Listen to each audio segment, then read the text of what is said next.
The sky above Valinor burned crimson. From the highest spire of the Silver Palace, Princess Alara watched flames crawl across the city like living beasts, devouring everything she had ever known. Bells rang in the distance, not for celebration, but warning. The sound was hollow, echoing through corridors lined with shattered glass and fallen banners bearing the golden crest of her house. She was only 14 then, too young to rule, too old to believe in fairy tales. "Elara, you mustn't linger," her handmaiden, Mira, urged, pulling her away from the window. "They've breached the gates. We must go." Elara hesitated. Your father is fighting," Mira said, voice trembling, "and he ordered me to keep you safe." Safe. The word felt meaningless now. The walls of Valinor had stood for 300 years, and tonight they were falling. Outside, the roar of catapults thundered through the night. Arrows rained over the courtyards where soldiers in silver and black clashed beneath the blood-red moon. And above them all, on a black horse, rode the man who would end her world, King Cale Draven, the Wolf of the North.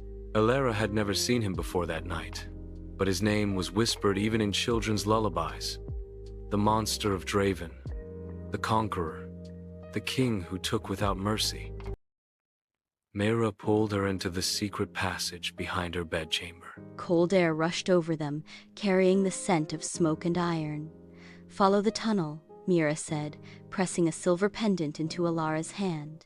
"It leads to the monastery in the western woods. Don't stop. Don't look back." "What about you?" Alara whispered, clutching the pendant. It bore the sigil of her house, a winged lion wrapped around a star.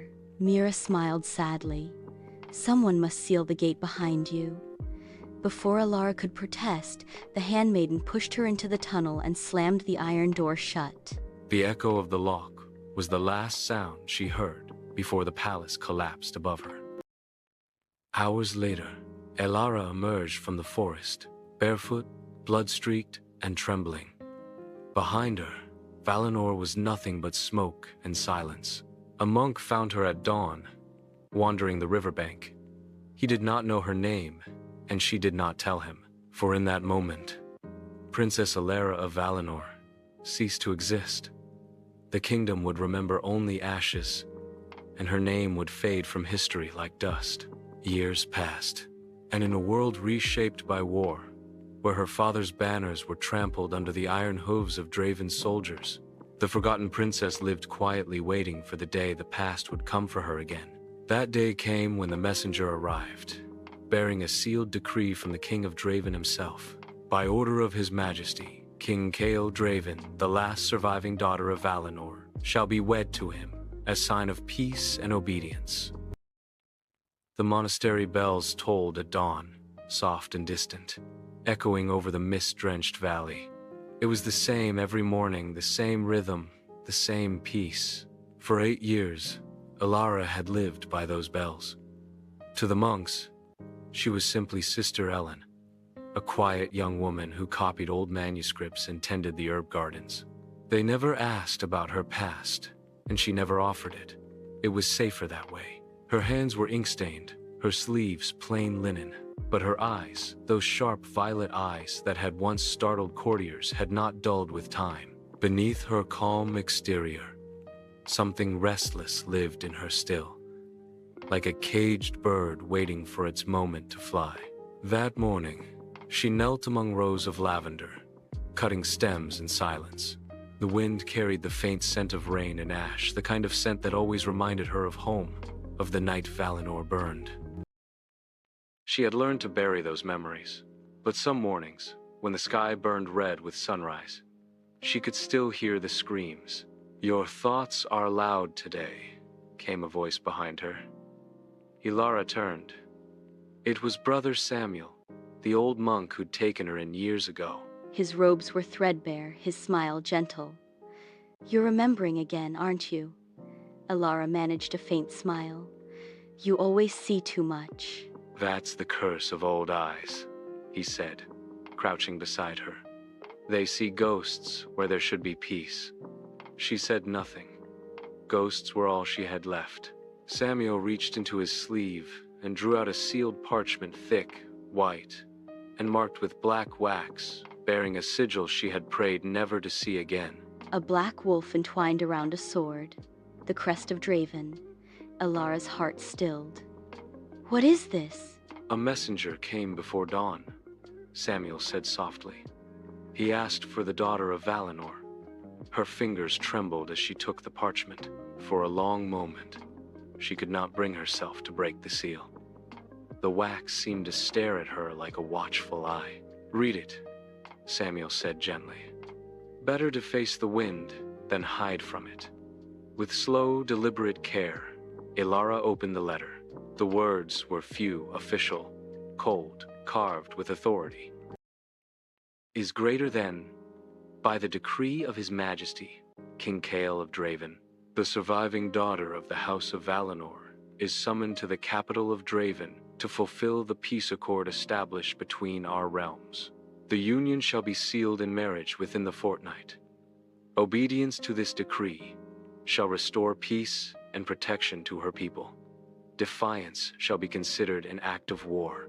At the bottom was a single signature, sharp and unyielding. Kael Draven. Elara's throat tightened. Her vision blurred for a moment as the past came rushing back, flames, swords, the face of the man on the black horse. Samuel spoke quietly. You do not have to go. You owe them nothing. Elara laughed bitterly. Peace bought with a princess's blood. How many times have kings tried that before? You are not a token, child. No, she whispered, but I was born one. That evening, the monastery gathered for prayer. The monks lit candles for her journey, for protection, for strength. None dared to say what they truly thought, that she was being sent into the wolf's den. When the carriage arrived at dawn, it bore the black banners of Draven. The soldiers were grim, silent men in steel-gray armor. Elara stood at the gate, cloaked in white. The monks bowed, and Samuel pressed her mother's pendant into her palm, the silver-winged lion around a star. Whatever they take from you, he murmured, do not let them take this. I won't, she promised. The journey north took 7 days. The roads wound through forests stripped bare by war, through villages where walls bore scorch marks and children played in silence. Everywhere she looked, she saw the scars left by Draven's conquest, her father's legacy reduced to ashes. By the 4th day, snow began to fall. The air grew sharper, crueler. The land itself seemed different, harsher, wilder, as if it belonged to the man who ruled it. When the carriage finally crested the last hill, Elara saw Draven's capital for the first time. It rose from the mountains like a fortress, carved by gods, dark stone, tall spires, and banners of black and crimson snapping in the wind. Beyond it, the sky glowed with the cold light of twilight. Welcome to the Iron Keep, said the escorting soldier. His tone held no warmth. Elara's fingers tightened on her pendant. So this is where peace begins, she murmured. The soldier gave a humorless smile. Peace, or a cage, depends which side of the gate you stand on. Inside the great gates of Draven, trumpets sounded. Courtiers watched from balconies as the carriage rolled across the courtyard. She felt every gaze pierce her like arrows, curious, suspicious, mocking. The doors of the throne hall swung open with a metallic groan, and there he was, King Kael Draven. He sat on the high seat of black marble, his crown simple but heavy, his expression unreadable. His hair was dark as night, his jaw sharp, his eyes gray, cold, and precise as a blade. For a heartbeat, the hall seemed to fall silent around her. So this was the man who had burned her home. Elara of Valinor, he said, his deep voice echoing off the stone. The forgotten princess returns. Elara met his gaze, unflinching. I was never lost, Your Majesty, only discarded. Something flickered in his eyes, not quite amusement, not quite anger. Then perhaps you will find purpose here. I did not come to find purpose, she said quietly, only to fulfill it. The king rose from his throne, descending the steps slowly, deliberately. The air seemed to thicken with each step he took toward her. When he stood before her, she could see the faint scar cutting across his jaw, a remnant of war. He studied her for a long moment, then said, "So be it. The wedding will take place in 3 days. Until then, you will be my guest." His tone softened only slightly. "I trust you will not attempt to run." Alara lifted her chin. "I ran once, Your Majesty. I learned there's nowhere left to go." Kale's lips curved faintly. "Good. I dislike chasing ghosts." That night, as Alara stood by the window of her chamber overlooking the dark city below, she whispered to the wind, "Is greater than. You took everything from me, Kale Draven, and now you'll learn that even the a morning forgotten after princess her arrival can become your undoing." Alara woke to the sound of Outside, distant steel. Thunder rolled across Outside the her mountains chamber as window. if the gods themselves the training had grounds heard of her the Iron vow. Keep were alive, with movement soldiers sparring, blades flashing in the cold light. It was a brutal sort of rhythm, nothing like the soft courtly grace of Valinor.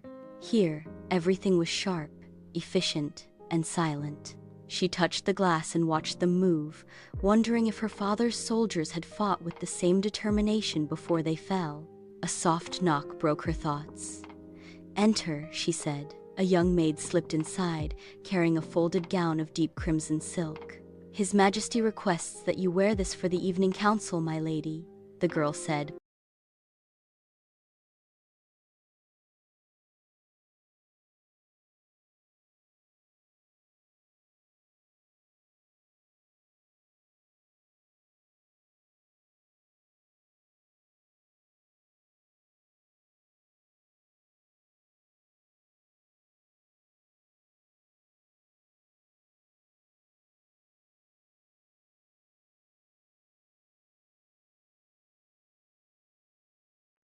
That evening she stood outside the great hall dressed in crimson, the same color as Draven's banners.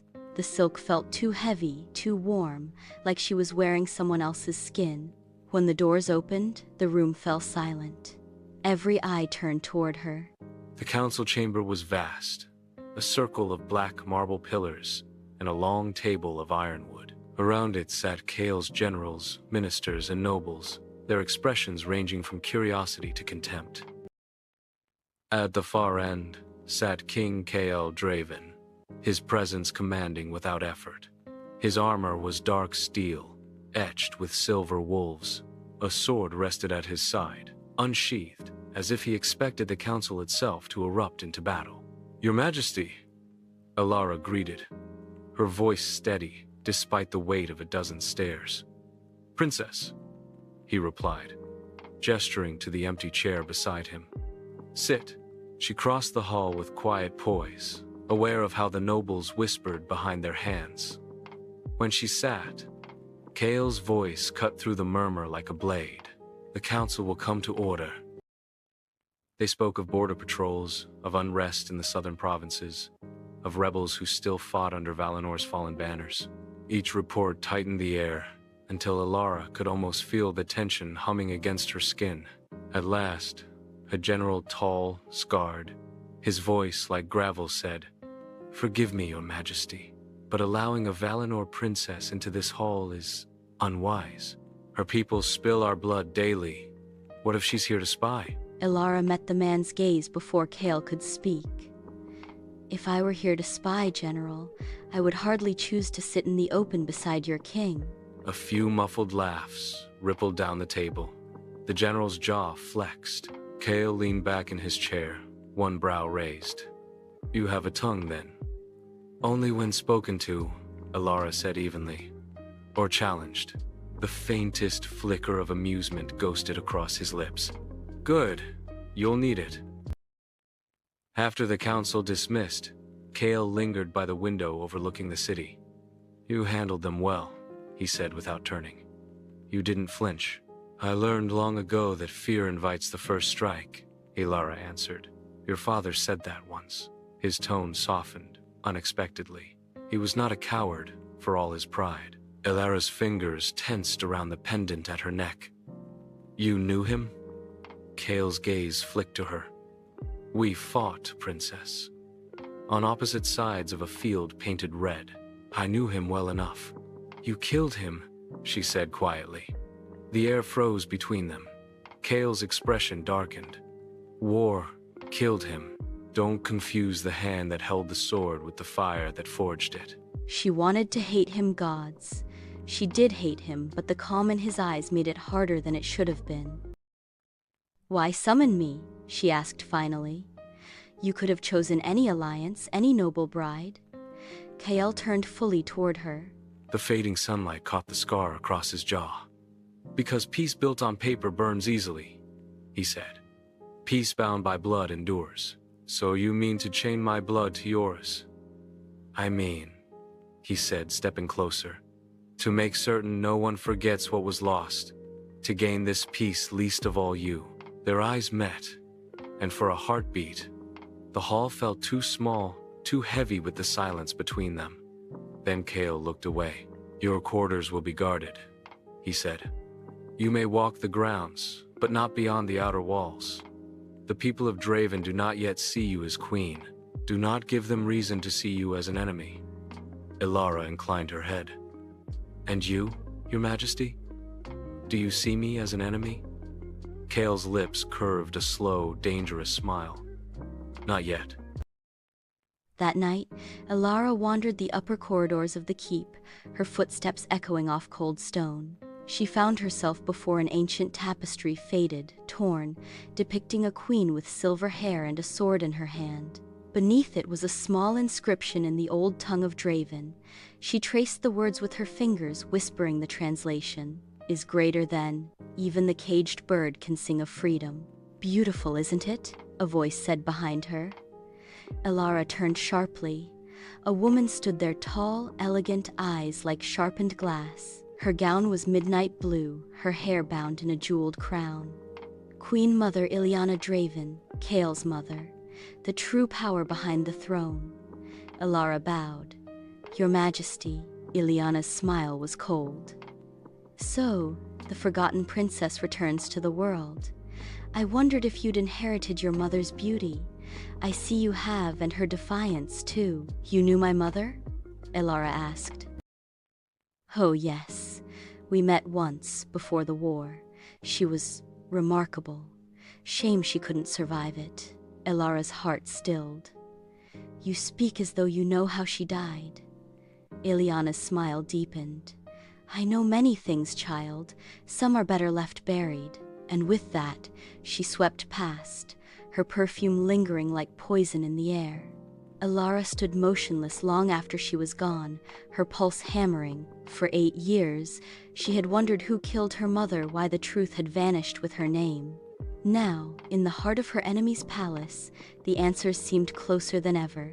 Outside, lightning flashed across the peaks of Draven, illuminating the iron towers. And in that moment, Elara made a silent vow. "Is greater than. If secrets built this kingdom, then secrets will bring it down." The Iron Keep did not sleep.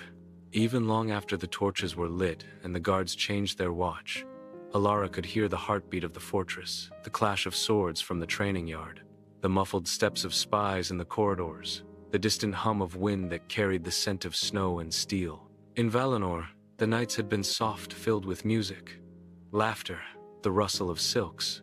In Draven, the night was a blade, cold, quiet, waiting. Elara sat by her window, a quill poised above a blank page. The parchment trembled slightly beneath her hand.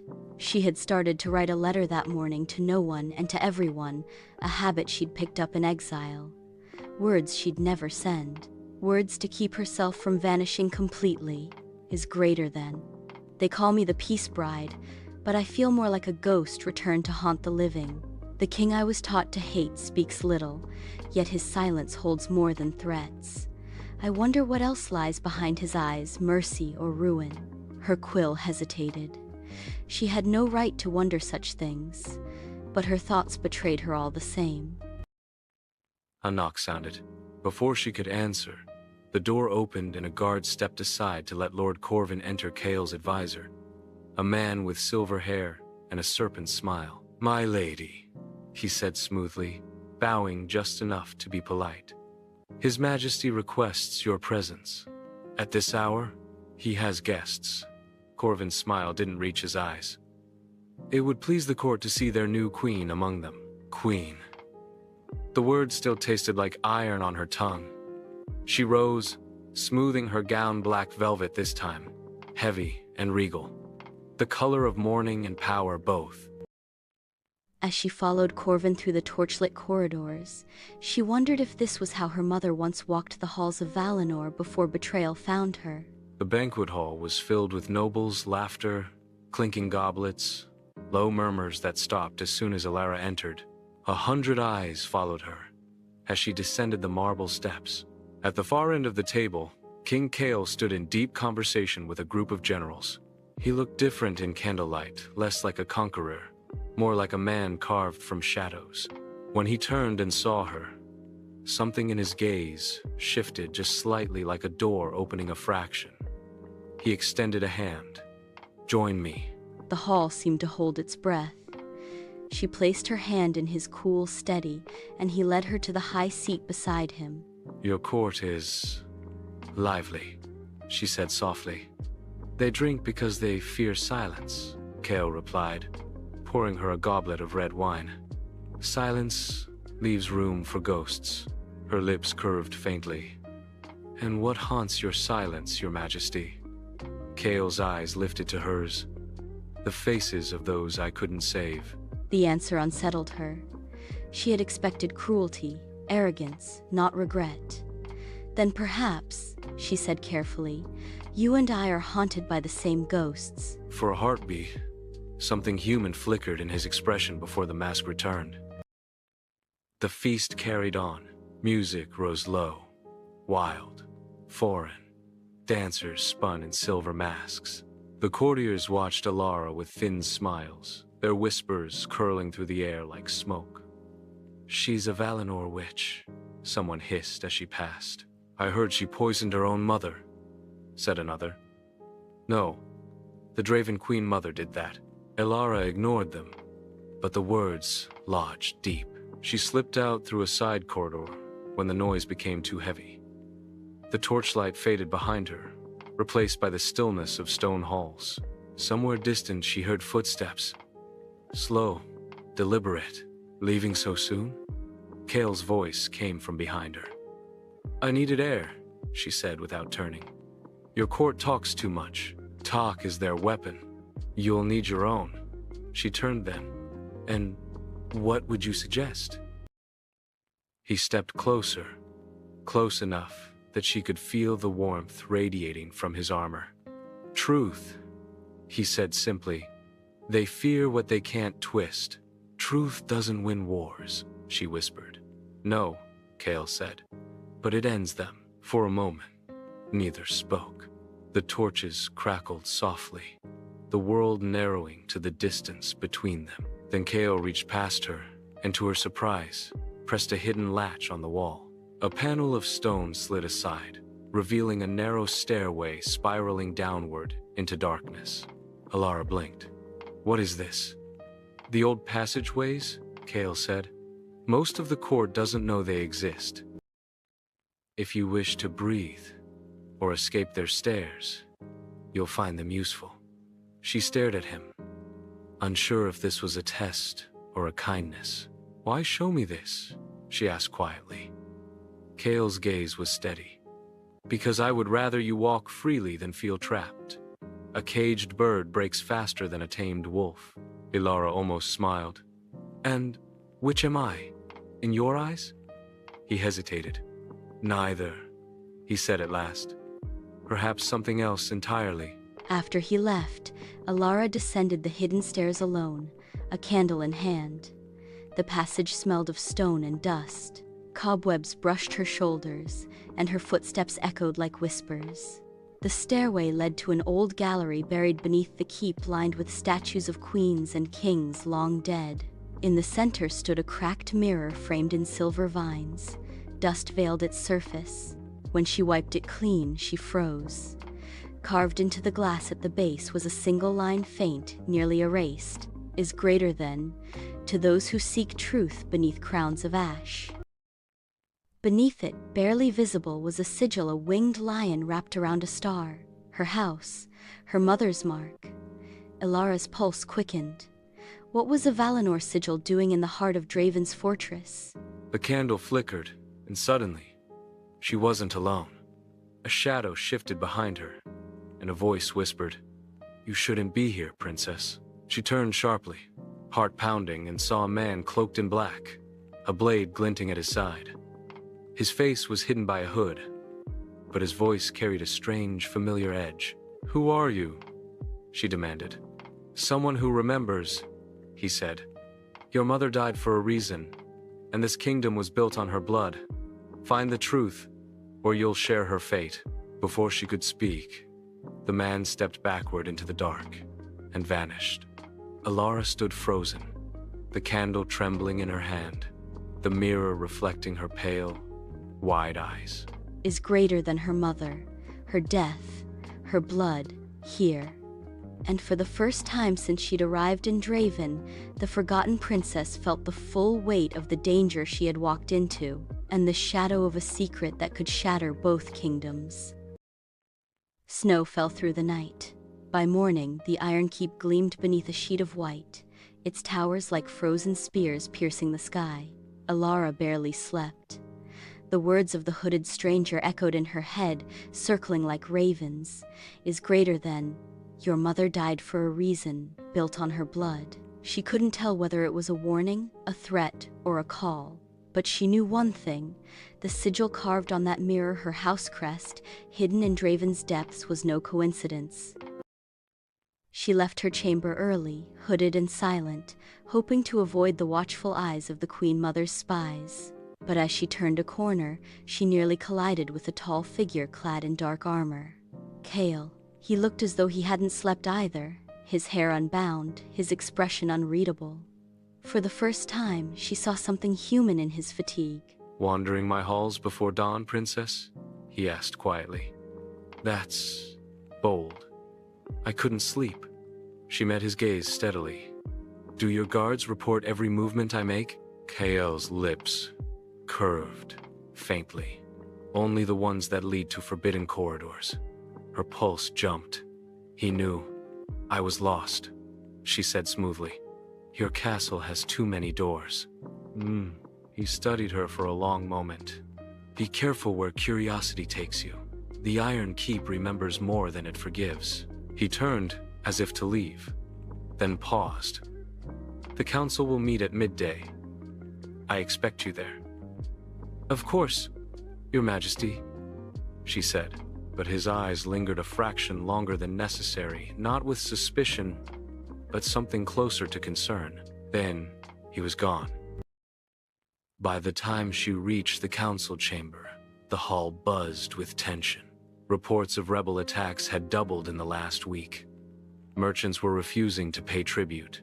Lord Corvin stood beside Kale, his tone oily and persuasive. "The southern villages must be punished, my king. If we show mercy, we invite defiance." Kale's jaw flexed.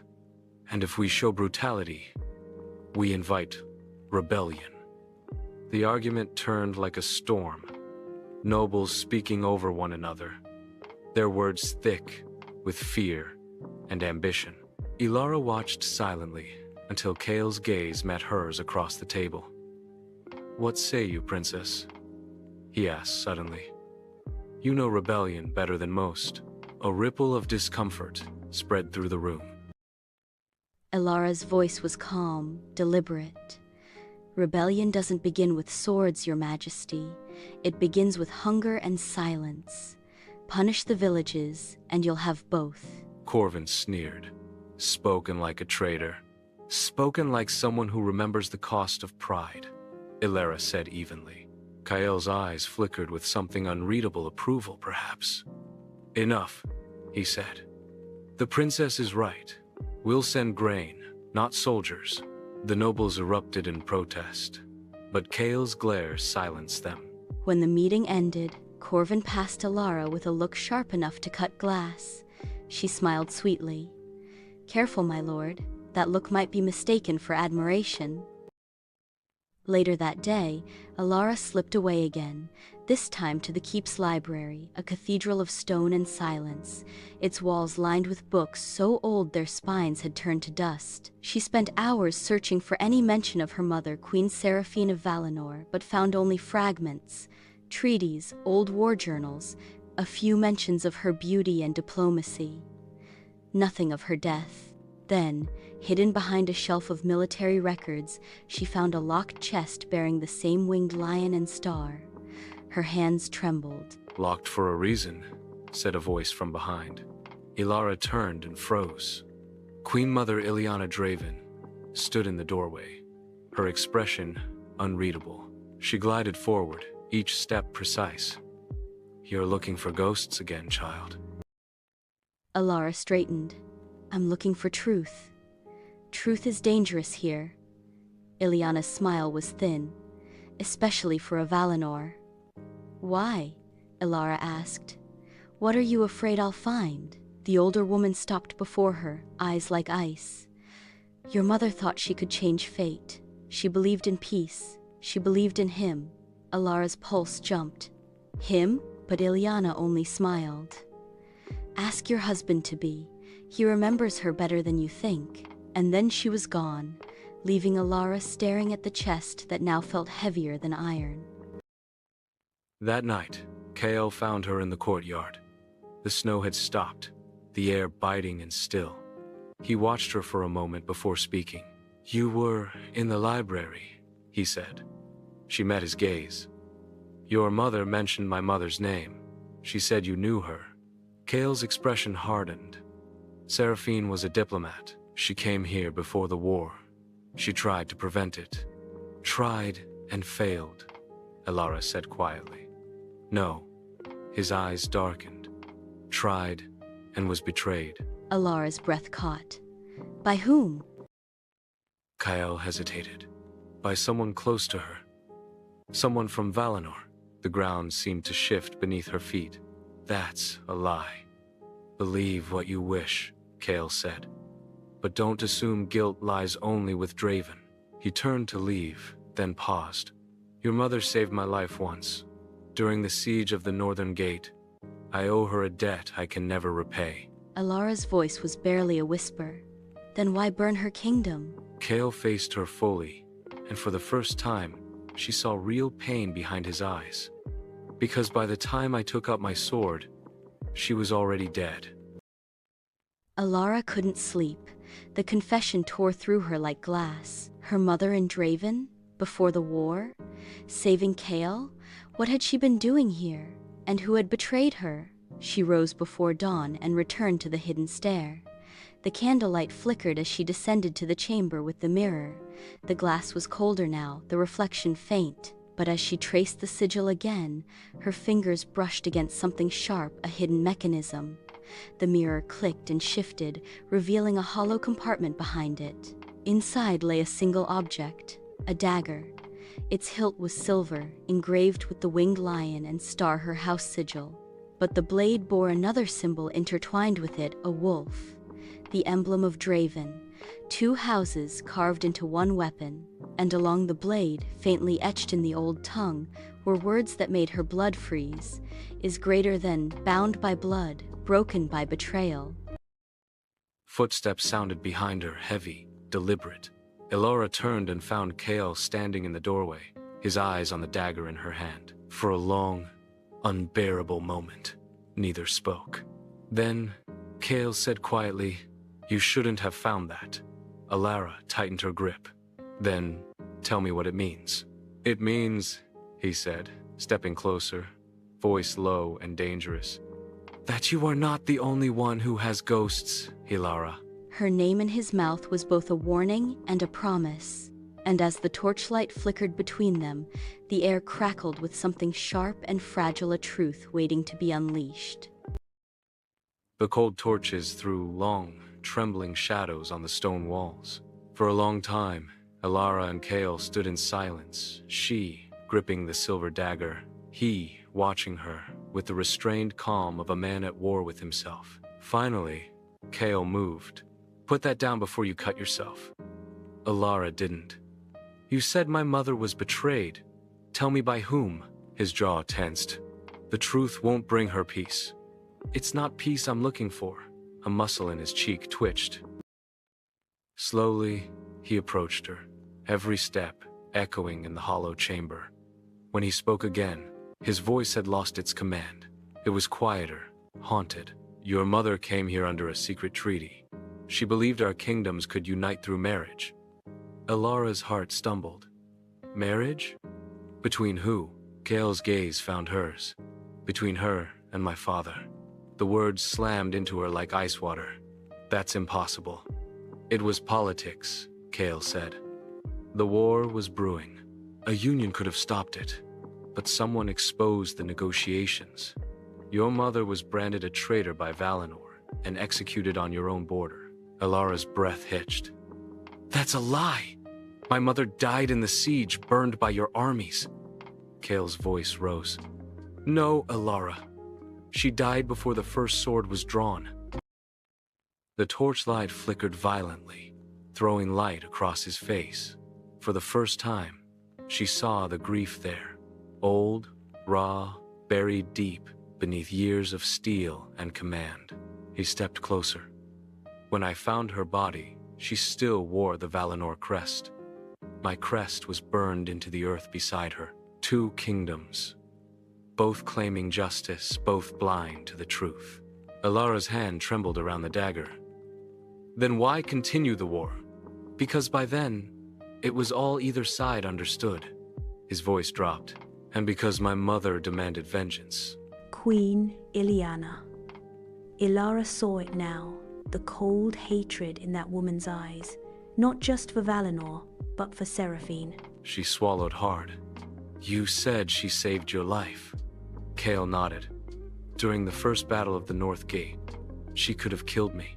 Instead, she hid me, wounded, in her carriage. When I woke, she was gone. He looked at the blade in her hand, the twin crests shimmering together in the torchlight. That dagger was hers. She forged it for the union that never happened.